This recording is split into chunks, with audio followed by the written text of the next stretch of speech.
Well, our top story today from thegatewaypundit.com, COVID vaccine safe and effective narrative collapses on camera. We're covering this story and so much more here on the Gateway Pundit's Week in Review.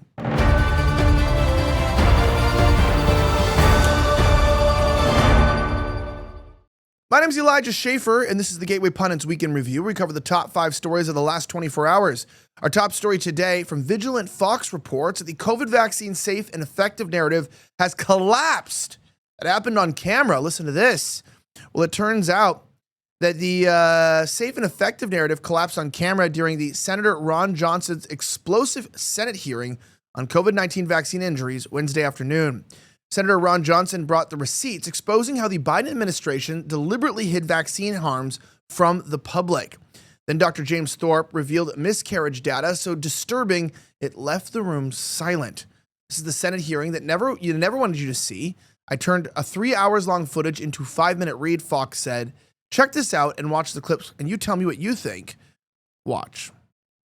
What I want to do right now is, in a more succinct fashion, go through a abbreviated timeline as it relates to the myocarditis issue. Now, after facing 4 years of the Biden administration's efforts to undermine the public's access to information in my oversight work, I immediately issued a subpoena to HHS when I became chairman of this committee. The subpoena records I am releasing today, which are discussed in the interim report, do not contain FOIA redactions and will finally provide the public a more complete understanding of the Biden administration's awareness of the risks of myocarditis following COVID-19 injection. So now here's a brief timeline. On February 28, 2021, Israeli health officials notified CDC, quote, of large reports of myocarditis, particularly in young people following the administration of the Pfizer vaccine. Again, that's February 28, 2021, 2.5 months after the emergency use authorization. On April 12th, over a month later, a DOD consultant raises concerns to CDC and FDA officials about their ability to monitor and track cardiac-related adverse events. The consultant notes, quote, if you do not ask, you will not see it. But does that mean it does not exist, unquote.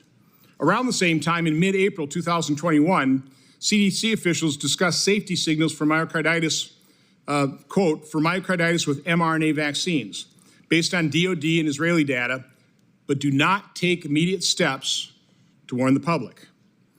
By the end of April 2021, just 4 months into the COVID injection, VAERS was already reporting 2,926 deaths worldwide within 30 days of injection, with 46% of those deaths occurring on days 0, 1, or 2 following injection. Now, I have the first chart I ever did on this, which I presented in our event in Milwaukee with the COVID injection injured.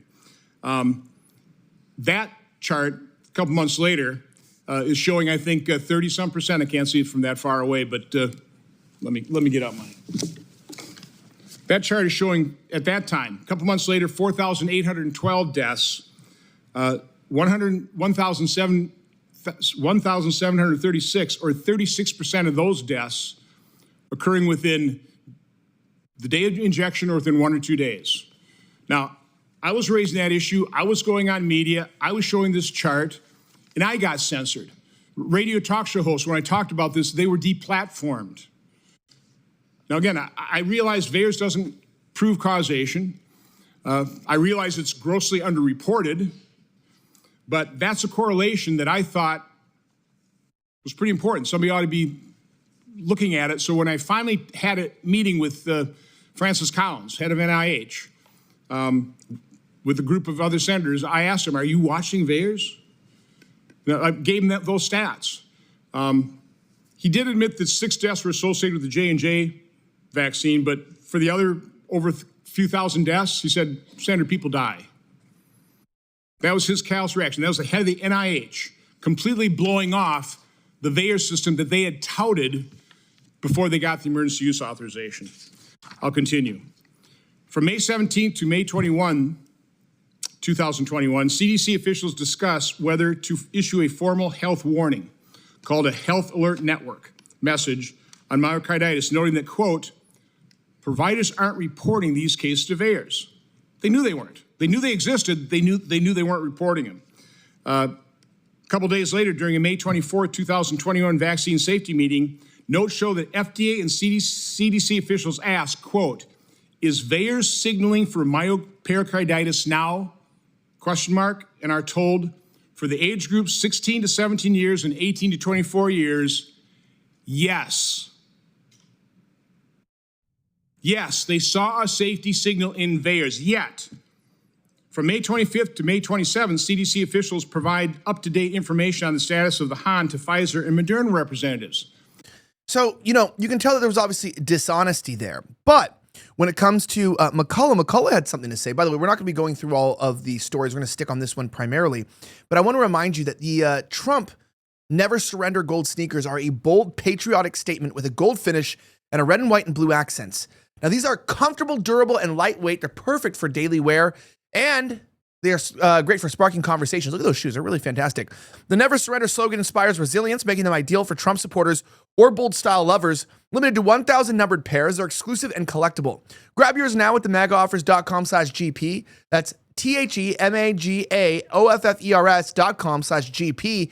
Then you can save 15% off using our Pundit link. Act fast, they're selling out. They're honestly extremely good looking shoes. You can see them right there. They're bold, they're fashionable. And even if you're like, maybe you're a lady and you don't wear sneakers, maybe you're like me, I'm gonna call myself an older gentleman that maybe, may not wear, sneakers that often.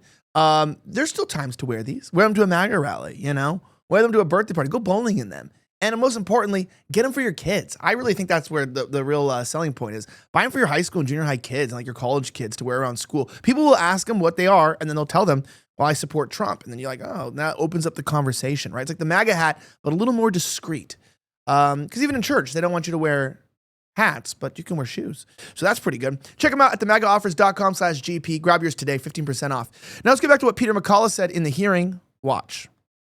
Now, the topic today is myocarditis or heart damage from the COVID-19 vaccines. I'm a cardiologist. I know the topic well. I've examined thousands of patients with this problem. Thousands. Before the pandemic, I had 2 patients ever with this problem.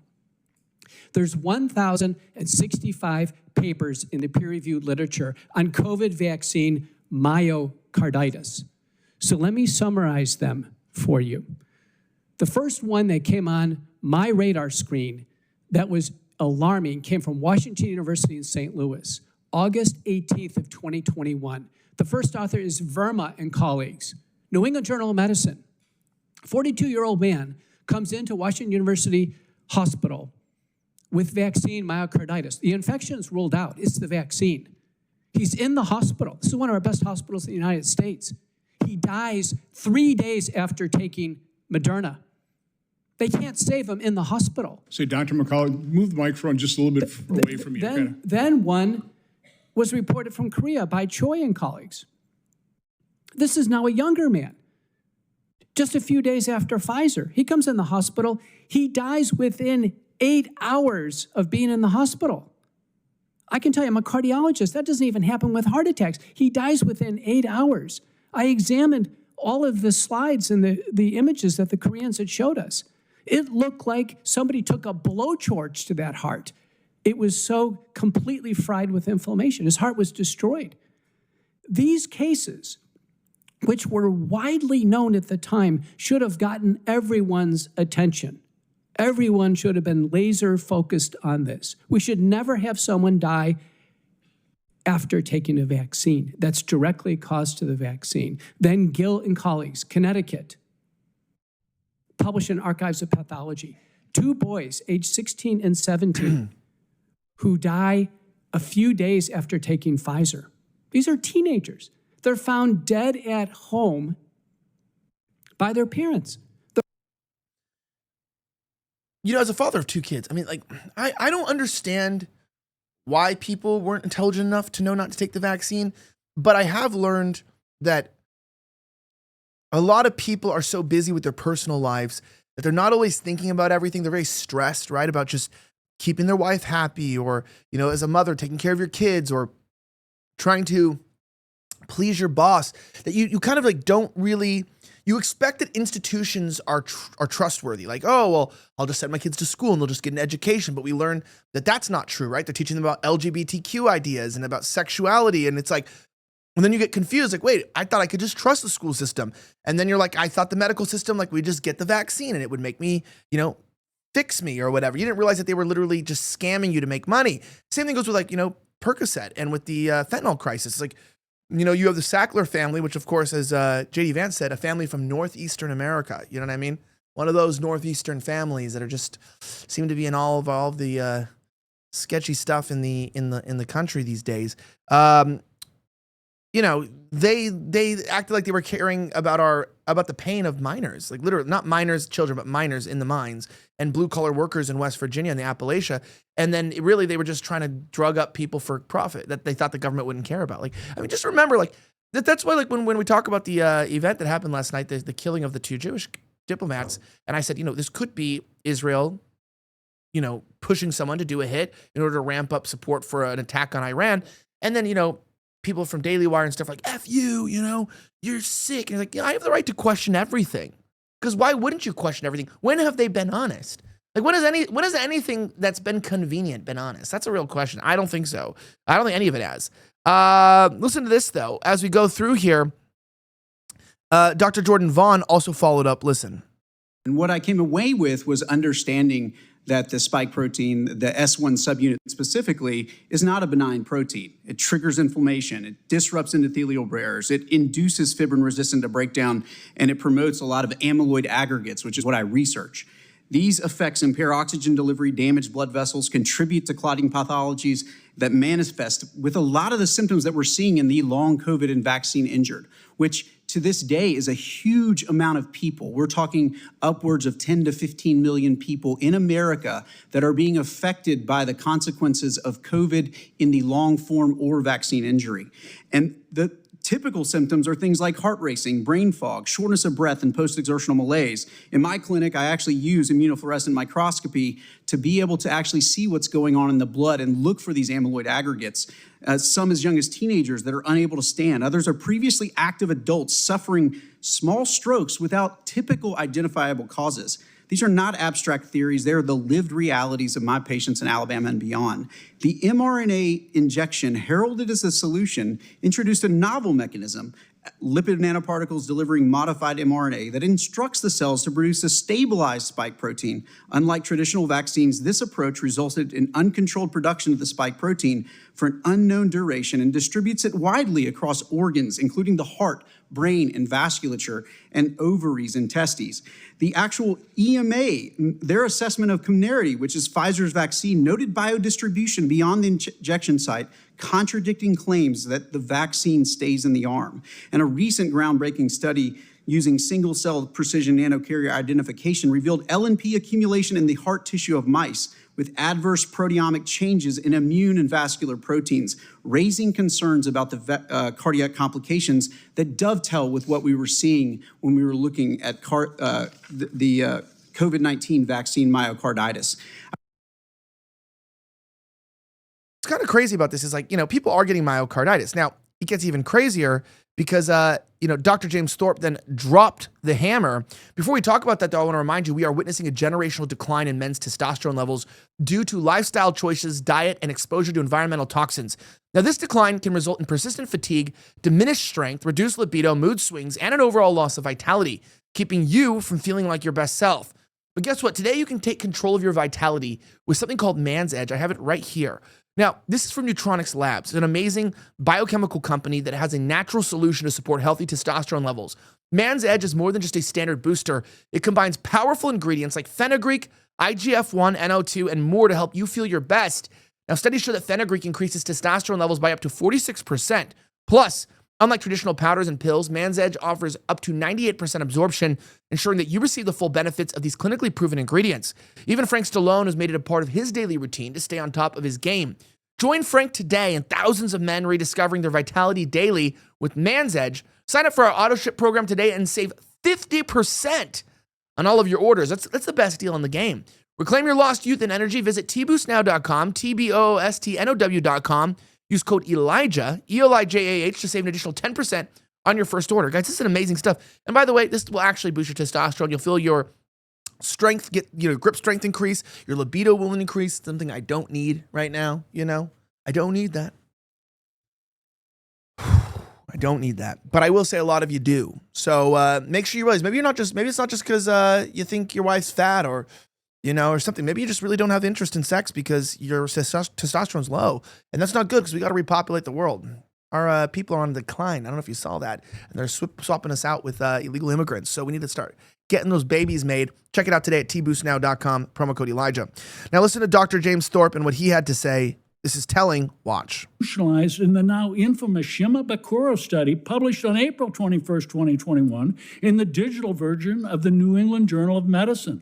21 authors claim the miscarriage rate was 12.6%, but the raw data revealed an 82% miscarriage rate in women vaccinated during the first trimester.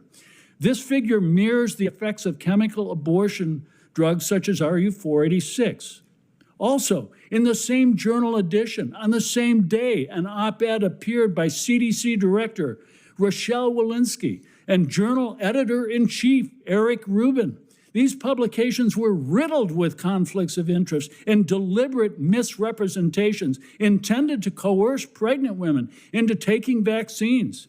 Subsequent studies have also claimed that COVID-19 vaccines are safe and effective during pregnancy and have been rebuked by respected researchers.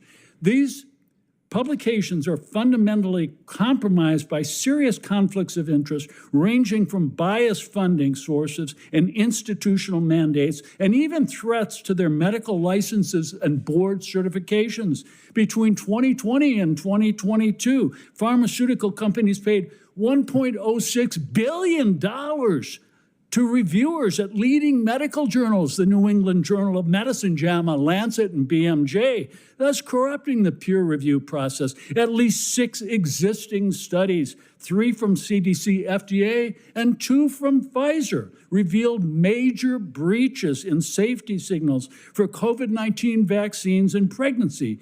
These findings were ignored. Conversely, countless independent researchers with no conflicts of interest published findings that contradicted the false narratives and the pharmaceutical industry narratives, only to be rewarded by persecution, censorship, and threats to their medical licenses and board certifications. This is not hypothetical. It happened to me. On February 8th, 2025, our team of researchers published a peer-reviewed study in Science, Public Health Policy, and the Law. We identified 37 adverse pregnancy outcomes significantly associated with COVID-19 vaccine, including miscarriage, stillbirth, birth defects, cervical insufficiency, premature rupture of membranes, preterm birth, and death of the newborn. Lin and colleagues in a major journal publication documented that the COVID-19 vaccine traverses the placenta, enters the fetal blood, and bioactively produces spike protein in the placenta and the lining of the uterus. Recently, animal studies revealed the mRNA COVID vaccine causes the destruction of 60% of the ovarian reserve in rats. This catastrophic public health failure was financed with taxpayer dollars and channeled through federal agencies to medical gatekeepers such as the American College of Obstetricians and Gynecologists, ACOG, the American Board of Obstetrics and Gynecology, ABOG, and the Society for Maternal Fetal Medicine, SMFM. These organizations have abandoned their ethics and responsibilities to physicians and patients and must be held accountable. I urge the government to immediately halt all funding to these entities and to end every promotional campaign that coerces or recommends experimental mRNA therapies to pregnant women. This must stop now. Thank you. Yeah, so look, it must stop now. Eventually, it's got to end, and we choose it to end today. Anyway, my name is Elijah Schaffer. Don't forget to grab one of these amazing mugs at our mug club. You can sign up today at thegatewaypundit.com. Have a great rest of the week as always, and may God bless the United States of America. I'm signing out.